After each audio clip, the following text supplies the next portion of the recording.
Four in custody following gun find in Portland on Good Friday. Hi again and welcome. This is Links 007 TV News Report, and we'll be right back with the full details to come. Welcome to Links 007 TV News Report, providing you with the best in local and international news updates. This is a place where you can get the most reliable and informative news information.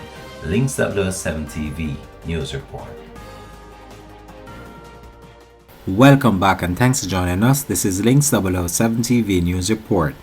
Detectives assigned to the Portland Police Division have taken 4 people into custody in relation to the seizure of one 9mm pistol with a magazine containing 9mm rounds of ammunition during an operation in Snow Hill District, Port Antonio, Portland on Friday, April the 15th. Reports from the Port Antonio police are that at around 7 a.m., lawmen were in the area when a premises was searched.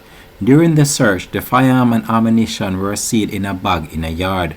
4 people were taken into custody in relation to the seizure. However, their identities are being withheld pending more investigation. This has been Links 007 TV News Report. Thanks for watching.